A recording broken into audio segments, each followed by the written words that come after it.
ओम नमः शिवाय श्री नीलकंठदेवाय श्री श्री नीलकंठेश्वर पश्चिम शंभु विजय डेलांग ये ठाकुर बहुत पुराना ठाकुर प्राय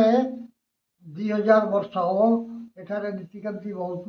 सका मंगला आरती हुए 12टा बेले धूप है सन्ध्या आरती है डेलांग छती डेलांग मेला प्रसिद्ध एठारे जागर उपास हुए कार्तिक पूर्णिमा हुए अच्छी किंवदंती बड़े भक्त अकरमीन भक्त ये नदी आरपटे बसी गीत गोविंद पढ़ियारू ठाकुर कहले जे अरे तू एपटू आस एपटू से मना कला कला मुझे तुम जब आप शुणा अच्छी ताहले तमें एपटू बुली जाओ से दिन ये पश्चिम मुख बुलीगले अंचल डेलांग मेलन को प्रसिद्ध मेलन 3 दिन धरी मेलन कराए बहुत प्रसेसन भी हुए पाखी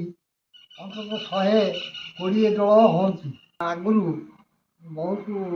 ठाकुर आसुले एवं कम ठाकुर अच्छा पूर्व कालरू पाताल फुटा हिरण्यगर्भ शिवलिंग डेलांग नीलकंठेश्वर देव विजय अछंती गंगवंश राजत्व समय यही मंदिर निर्माण होईछि।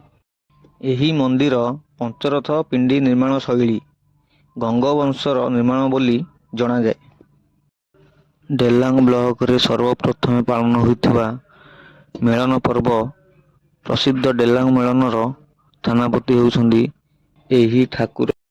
पश्चिम शंभु श्री श्री नीलकंठेश्वर देव डेलांग।